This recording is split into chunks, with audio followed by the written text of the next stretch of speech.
We have an update about YouTube expanding its ad blocking powers. They are planning on closing some more loopholes that have allowed some users to bypass restrictions. YouTube just keeps clamping down more and more on the ads, the ad blockers, and the different ways that people try to get around having to watch ads. And personally, I don't have any problem with watching an occasional ad on a video. Once upon a time, they used to play like a 5 or a 10 second ad that you would be able to skip after a few seconds. Then you could just watch the rest of the video uninterrupted, even if it was a 20, 30-minute long video. And I would even be on board and okay with a 30-minute video, maybe having a quick 5 minute ad halfway through. Or not 5 minute ad, sorry, 5 second ad. Or even if it's an hour long video, maybe playing a quick 15, 30 second ad in the middle. That's not an issue. But when they are playing ads every 5 minutes, every 7 minutes, and it just constantly interrupting and interrupting. And I understand why they're doing it. They're doing it, for one, to make money, obviously, but they're also doing it to try to get more people to join YouTube Premium. And they offer, it's like the light version of YouTube Premium that they've been offering recently, but apparently they're about to crank up the use of ads on that offering as well. So it's a real pain, and the internet really sucks to have to navigate if you don't have any ad blockers, and if you're just going in just the way the internet is set up today, you're just being bombarded all over the place, and it's really frustrating. There's still ways you can get around it. I'm not going to divulge any of them, but if you have some know-how, if you're a little bit internet savvy, there's still ways to try to get around the internet without being bombarded with ads, including YouTube. But YouTube, they've been working on this for a few years now, and it looks like they might be trying to close up some more areas where people are still getting around the whole YouTube ad experience or lack thereof. So anyway, let me go ahead and start getting into this. This is from Tom's Hardware, which you can find on tech.yahoo.com. When you buy through links on our articles, Future and its syndication partners may earn a commission. Okay. YouTube has recently expanded its ad blocking measures, closing the loopholes that browsers and other third-party extensions with ad blocking capabilities use to remove ads from YouTube videos. The company first started experimental measures against ad blockers in 2023, so it's been a couple years, before going full steam ahead in 2024. But even so, a few apps, including Mozilla Firefox and extensions, exploited weaknesses in YouTube's protection over the last few months. However, this is no longer the case. According to 9to5Google, and some users who previously bypassed ads reported they can no longer play YouTube videos unless they add the video hosting site to their ad blocker's allow list or disable their ad blocker altogether. So I've never used Firefox. It's pretty easy to determine what it is that I personally use, but I'm not going to just go off and just tell you everything that I do personally. But like I said, there's still a couple of ways here and there, but I'm expecting that to not be the case for much longer. We'll just have to see. But if you're a Firefox user, you probably recently realized, oh crap, I can't watch YouTube on here anymore because they're not letting me unless I start enabling ads, which is a giant pain in the ass. But it is what it is. I'm not familiar really with the whole Rumble thing. I've signed up for it. I've never uploaded to it. I've never been on. I mean, I've been on there. I've watched stuff on there, but I honestly don't know how heavy they are with their ad use. I'm sure it's probably nothing like YouTube. I mean, YouTube has just gone overboard with their ads. And I believe the reason for that, aside from earning money, is because YouTube, for the longest time, they've not been profitable. And they might even still to this day may not be profitable. YouTube, Alphabet is basically subsidizing YouTube, and they're doing so with all of their other endeavors that Google is involved with, which is like, a million different things, it seems. I mean, you want to talk about the need to break up a company because it's essentially a monopoly. I mean, that's what they did to Microsoft back in the day, and Microsoft wasn't nearly the size that Google is right now, especially with all the different divisions that Alphabet has. It's crazy. But anyway, you could subscribe to YouTube if you want to get rid of ads on the platform, but many people do not like doing that. After all, why pay a monthly fee when there is an easy way to get around the ads? And when the company first tried implementing the ad blocker ban, there was a massive uproar online and in the real world. It even went to the point that a privacy consultant in the EU filed a criminal complaint against the company for unlawful surveillance. Interesting. The aforementioned ruckus died down with the discovery of ad blocker loopholes. But now that Google has acted again to close loopholes, people are up in arms about the measures. But even these new measures, they don't seem to be 100% tight. Nevertheless, it seems that not everyone has been affected by this change yet. Users in Southeast Asia and Europe still seem to have fully functioning ad blockers for YouTube. We do not know if YouTube hasn't implemented the changes in those regions yet, or if updated filter lists have already been deployed by ad blockers devs to counter the latest ad blocker efforts. So while we understand the need for Google to make more money, people will still want to access their services for free and without any irksome interruptions. So as long as there is a demand, there will definitely be a supply. This will likely be the whack-a-mole game that YouTube and its parent company Alphabet will need to do as long as it exists. Yep, I think that's true. I think whatever loopholes they close up, I'm sure somebody out there, they're going to find some sort of a way to get around that, and then to get around that and that. I mean, it's just like it's the game that antivirus software companies play with the hackers. I mean, like they're just always a step ahead. I mean, they keep each other in business essentially. So yeah, so there you have it on Tom's Hardware for Google News. And I want to see if I don't actually, let me see if I have it down here. Yeah, here we go. YouTube is bringing more ads to Premium Lite users starting June 30th. I was wondering if it was on this page. So this is yet another issue that people are having with YouTube. People join YouTube Premium, and YouTube down the road, not so long down the road after they started this light version, they are ramping up the use of their ads even more. So now you're paying monthly for YouTube, but you got to see ads anyway. It's kind of like my experience over on X. I pay the $8 a month, but I still see ads. I mean, I know they say that I don't see as many ads, but I mean, I don't know. It just kind of seems to defeat the purpose sometimes.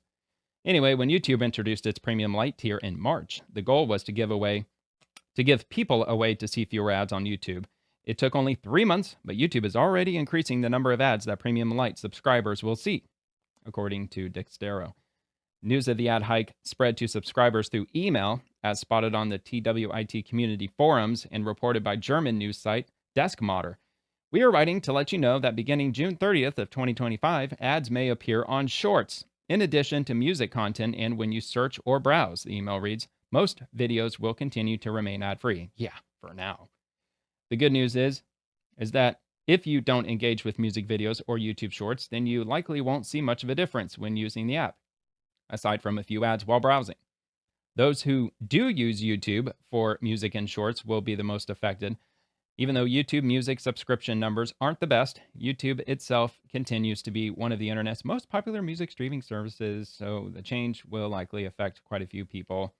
When it was introduced, Premium Lite was billed as a way to remove ads from most videos for $8 a month, which is just over half the price of the full $14 YouTube Premium subscription. See, I think YouTube really started going downhill when they got rid of the dislike. I mean, I think that was a very clear signal to the world that YouTube was essentially politically hijacked in one way or another.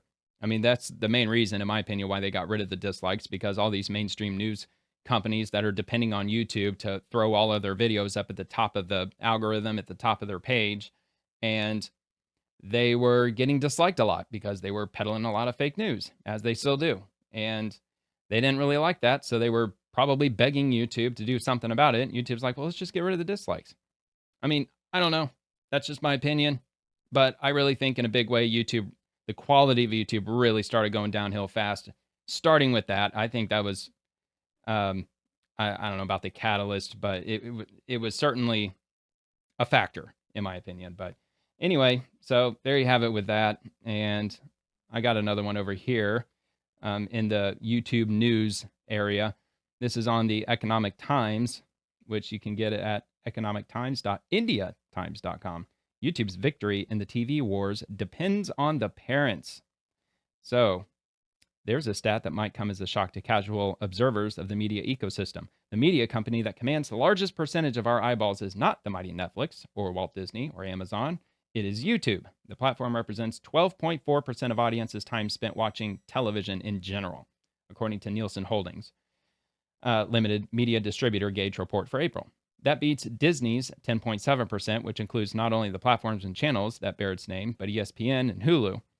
It nearly doubles the 6.8% and 6.7% for Fox and Warner Brothers Discovery, and pummels the puny 3.5% share for Amazon. But before we hail the platform as another nail in traditional TV's coffin, it needs to accomplish something else: earn the trust of its users, particularly parents.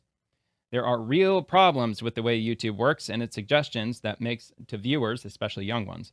It sets the entertainment powerhouse up for the kind of backlash we're seeing against other dominant but problematic tech companies. And there's essentially what we already read, but they threw a few extras in there. So there you have it. If you're old enough to remember a pre-YouTube world, or when the platform struggled through its initial era of low-res, user-generated videos and one-joke viral breakouts, the idea of consuming media primarily through that portal sounds absurd. Well, yeah, I mean, old-school YouTube, certainly. You know, back when they wouldn't let you upload a video longer than 10 minutes. I remember those days. I definitely remember those days. I think the first time I ever watched a YouTube video was in 2006. And I don't know when I signed up for YouTube, probably 07 or 08, but I don't even have access to that account anymore. I lost the password, just like so many countless others. It's just, yeah, it's still there. I've still got a few videos on it, but I just have no way of getting into it. So anyway, for example, Gen Xers, like me, the person writing the video, I'm older millennial, use it as a little more than a last resort destination, a place to find a clip from a movie that isn't streaming, or an episode of a show that we forgot to DVR, or the badly dated music video for a song that was briefly popular when we were in high school, yada, yada, yada. I mean, I use YouTube all the time. I use it all day long. Most of the stuff that I watch, I don't even really technically watch. I listen just to long form content, whether if it's like podcasts, police interviews, or court hearings, all kinds of just different things, just whatever that's long form. I tend to just play in the background and listen to. I also listen to some, I can't remember the name of the channel. If I think of it, I'll put it in the description, because why not? They produce a lot of what's called Blade Runner music. It's just it's not white noise, it's actual legit music, but it's very subtle, background, sounds good. If you're into sci-fi and if you want just quiet background music just to play, they do copyright it, so I mean, I can't use it for anything. But oh man, I don't quote me on it, but I think the channel is called Focus Soundscapes, something like that. But yeah, that's a good channel. I listen to a lot of that stuff too. So, but yeah, I'm on YouTube all the time. That's my TV, that's my cable. I haven't had cable in like 10, probably 12 years, something like that. But anyway, I don't really want to. Well, let me see. There was a point that they were coming down to. Let's see here. Caleb Kane. A year later, now CEO, recommendations accounted for more than 70% of all time spent on YouTube. They had a point with, here, hold on. Busy parents or guardians, for example, might turn on age-appropriate show for their kids to watch on YouTube. Maybe they need to occupy their children's attention while working from home, doing a household chore or two, perhaps just to get a mental break, only to hear or see questionable video playing before it can be intercepted.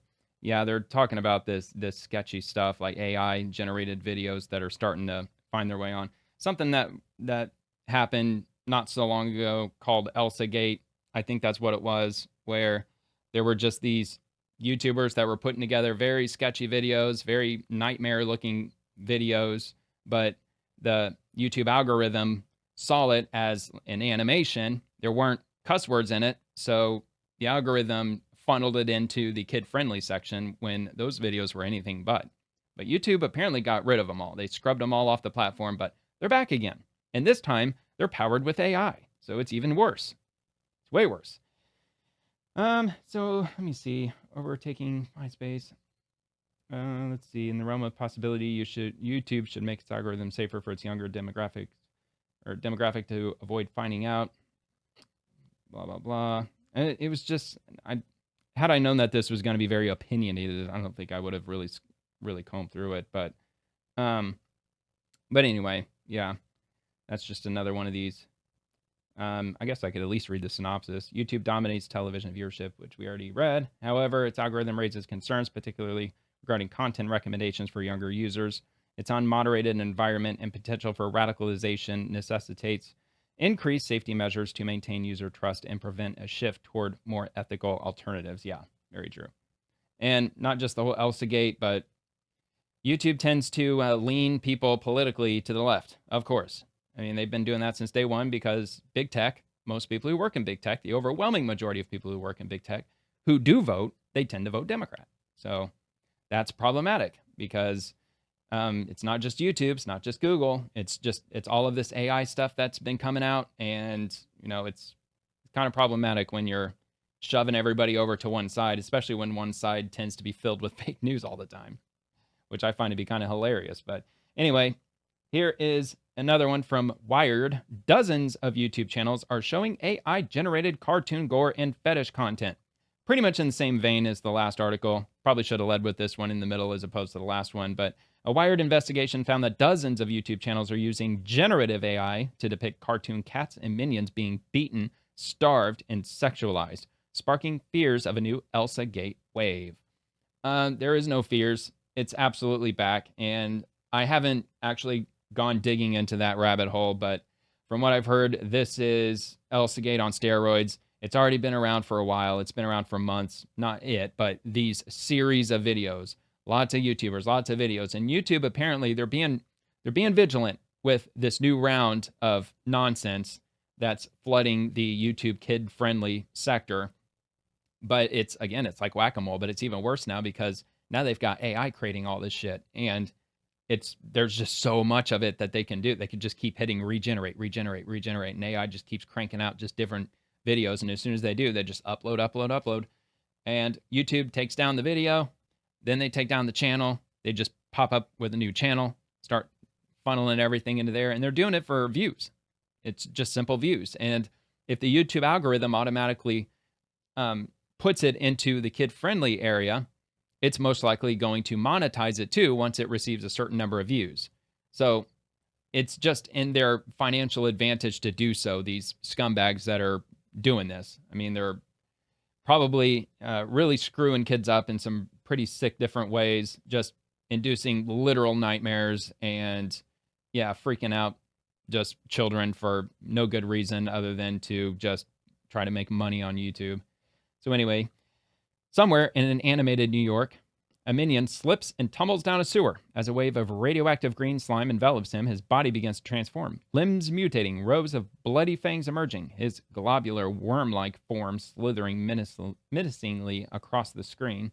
Beware the minion in the night, a shadow soul, no end in sight, an AI-sounding narrator sings as the monstrous creature, now lurking in a swimming pool, sneaks up behind a screaming child before crunching them mercilessly between its teeth.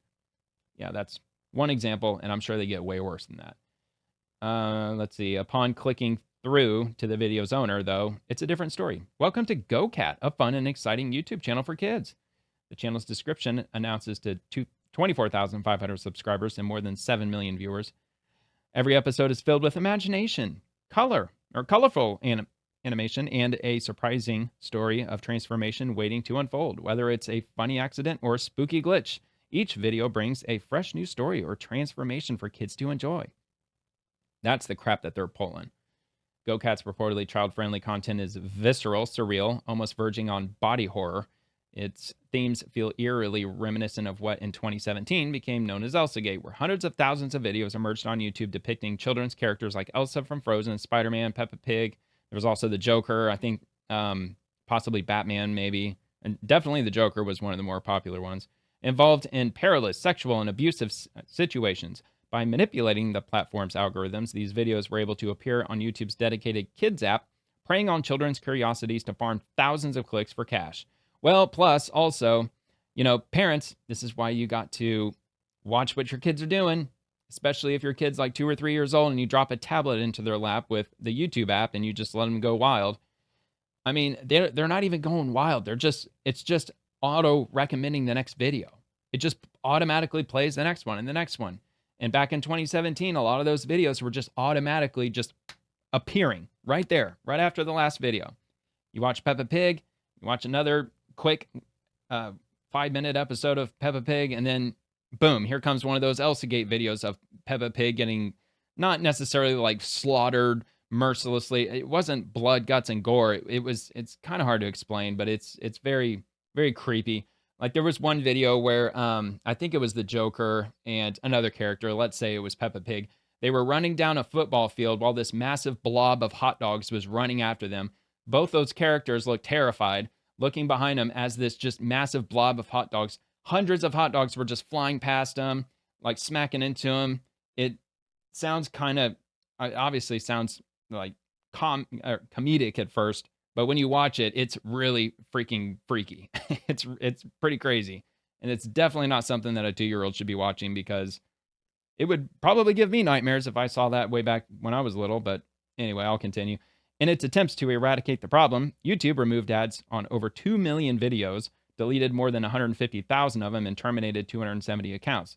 Though subsequent investigations by Wired revealed that similar channels, some containing sexual and scatological depictions of Minecraft avatars, continued to appear on YouTube's topic page, Elsagate's reach had been noticeably quelled.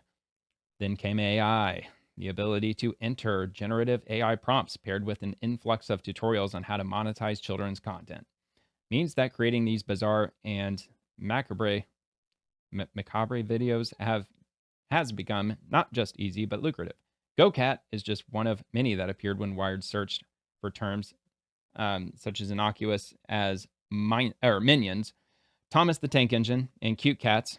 Many involve Elsagate staples like pregnant, lingerie-clad versions of Elsa and Anna, but minions are another big hitter, as are animated cats and kittens. So you get the idea. I mean, they go into more details. It's quite a long read, so I'm not going to read the entire thing, but they do go into quite a bit of detail about what's going on in the kids-friendly areas of YouTube. And too many parents, they're not paying attention. They're busy doing whatever they're doing, whether if they're working from home or if they're, I don't know, cleaning or cooking dinner, or if they're driving, running errands or whatever. They just drop a tablet or they drop a smartphone in their kid's lap and they end up seeing a bunch of really crazy stuff. And many, if not most of those parents, probably don't even know it's happening, because a lot of these videos, especially back in the Elsagate era, they weren't any longer than 2, 3, 4 minutes. They were only a few minutes long. So it just went from one to the next. So by the time the parent leans over and looks, it could be just back to some normal, regular looking video, and you would have never known what your kid just saw, unless you go through your history, which I'm sure most parents probably don't even do. They probably just blindly trust YouTube that, well, it said kid friendly, so I mean, what's wrong with that? What's wrong with not looking at every single thing that my kid is watching every waking moment? Well, you really should, because that's going on, and it's only going to get worse, especially with AI. It's only making things a lot more problematic, and as AI keeps developing, it's just going to get more and more crafty as far as getting around those algorithms. So anyway, that's all I got. See ya.